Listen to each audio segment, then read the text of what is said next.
Genesis chapter 9 verses 1 through 7. BC 2348. And God blessed Noah and his sons, and said unto them, Be fruitful, and multiply, and replenish the earth. And the fear of you, and the dread of you shall be upon every beast of the earth, and upon every fowl of the air, upon all that moveth upon the earth, and upon all the fishes of the sea. Into your hands are they delivered. Every moving thing that liveth shall be meat for you. Even as the green herb have I given you all things. But flesh with the life thereof, which is the blood thereof, shall ye not eat. And surely your blood of your lives will I require. At the hand of every beast will I require it, and at the hand of man. At the hand of every man's brother will I require the life of man. Whoso sheddeth man's blood, by man shall his blood be shed. For in the image of God made he man. And you, be ye fruitful, and multiply. Bring forth abundantly in the earth, and multiply therein. We read, in the close of the foregoing chapter, the very kind things which God said in his heart, concerning the remnant of mankind which was now left to be the seed of a new world. Now here we have these kind things spoken to them. In general, God blessed Noah and his sons, verse 1. That is, he assured them of his goodwill to them and his gracious intentions concerning them. This follows from what he said in his heart. Note, all God's promises of good flow from his purposes of love and the counsels of his own will.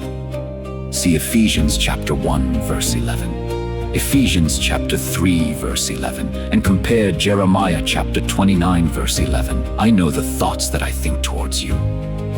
We read Genesis chapter 8 verse 20, how Noah blessed God by his altar and sacrifice. Now here we find God blessing Noah. Note, God will graciously bless, that is, do well for those who sincerely bless, that is, speak well of him. Those that are truly thankful for the mercies they have received take the readiest way to have them confirmed and continued to them. Now here we have the Magna Charta, the great charter of this new kingdom of nature which was now to be erected and incorporated, the former charter having been forfeited and seized. 1. The grants of this charter are kind and gracious to men. Here is a grant of lands of vast extent, and a promise of a great increase of men to occupy and enjoy them. The first blessing is here renewed: be fruitful, and multiply, and replenish the earth. Verse 1. And repeated verse 7 for the race of mankind was, as it were, to begin again. Now, God sets the whole earth before them, tells them it is all their own, while it remains to them and their heirs. Note, the earth God has given to the children of men for a possession and habitation. Psalm chapter 115 verse 16. Though it is not a paradise, but a wilderness rather, yet it is better than we deserve. Blessed be God, it is not hell.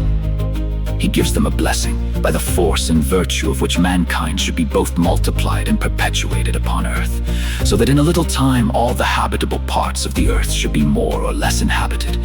And though one generation should pass away, yet another generation should come, while the world stands, so that the stream of the human race should be supplied with a constant succession, and run parallel with the current of time, till both should be delivered up together into the ocean of eternity.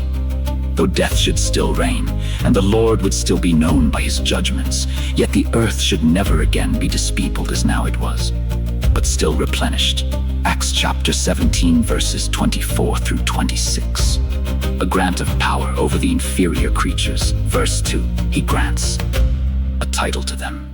Into your hands they are delivered, for your use and benefit. A dominion over them, without which the title would avail little.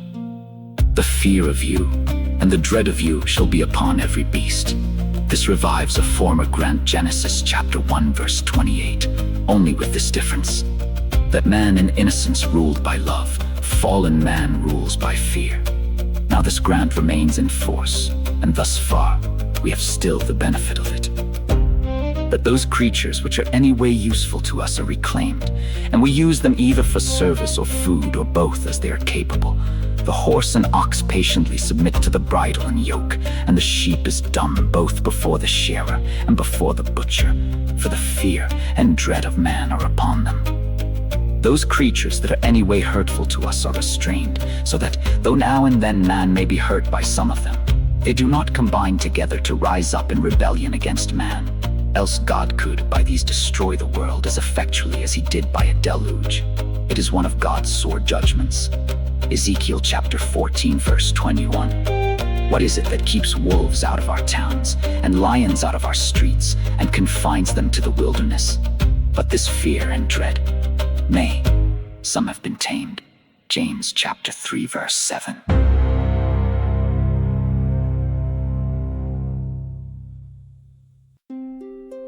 3. A grant of maintenance and subsistence. Every moving thing that liveth shall be meat for you. Hitherto, most think, man had been confined to feed only upon the products of the earth, fruits, herbs, and roots, and all sorts of corn and milk. So was the first grant, Genesis chapter 1, verse 29. But the flood having perhaps washed away much of the virtue of the earth, and so rendered its fruits less pleasing and less nourishing, God now enlarged the grant, and allowed man to eat flesh, which perhaps man himself never thought of, till now that God directed him to it, nor had any more desire to than a sheep has to suck blood like a wolf. But now man is allowed to feed upon flesh, as freely and safely as upon the green herb. Now here see, that God is a good master, and provides, not only that we may live, but that we may live comfortably in his service, not for necessity only, but for delight. That every creature of God is good, and nothing to be refused. 1 Timothy chapter 4, verse. Afterwards, some meats that were proper enough for food were prohibited by the ceremonial law. But from the beginning, it seems, it was not so, and therefore is not so under the gospel. 2. The precepts and provisos of this charter are no less kind and gracious, and instances of God's goodwill to man. The Jewish doctors speak so often of the 7 precepts of Noah, or of the sons of Noah, which they say were to be observed by all nations, that it may not be amiss to set them down.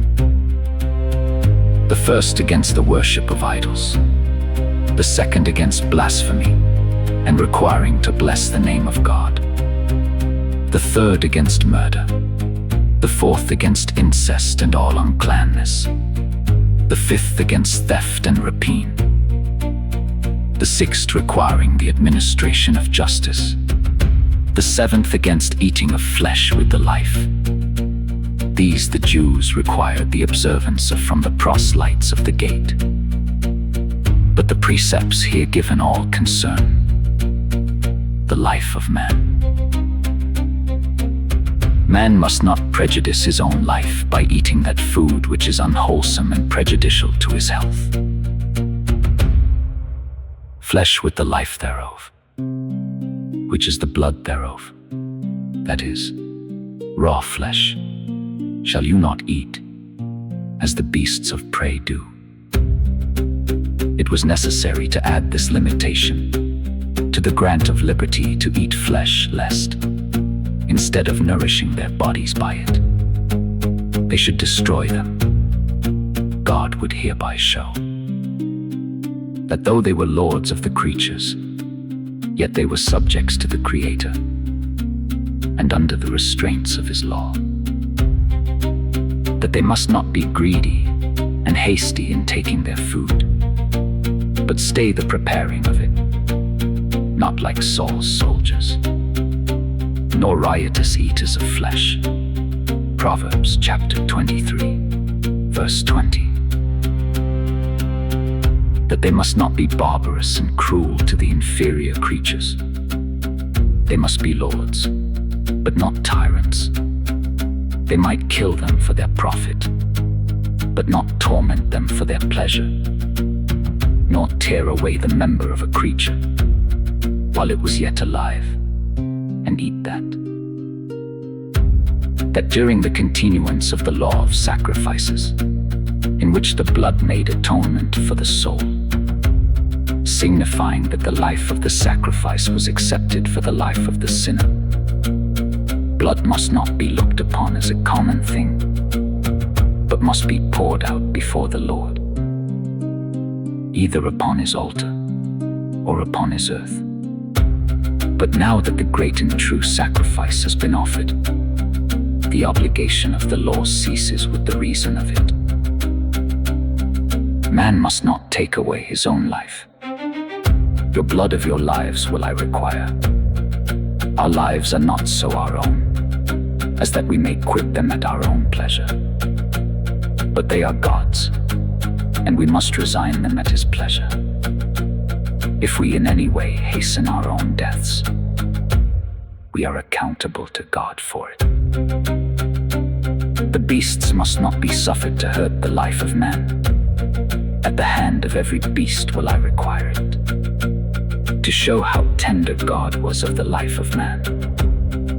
Though he had lately made such destruction of lives, he will have the beast put to death that kills a man.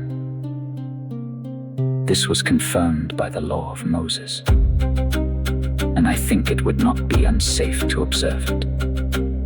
Still, thus God showed his hatred of the sin of murder, that men might hate it the more, and not only punish, but prevent it. And see Job chapter 5, verse 23.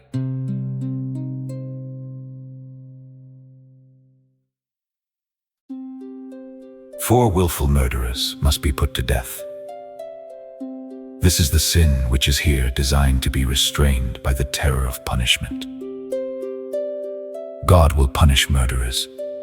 At the hand of every man's brother will I require the life of man, that is, I will avenge the blood of the murdered upon the murderer. 2 Chronicles chapter 24, verse 22. When God requires the life of a man at the hand of him that took it away unjustly, the murderer cannot render that, and therefore must render his own in lieu of it, which is the only way left of making restitution note. The righteous God will certainly make inquisition for blood, though men cannot or do not.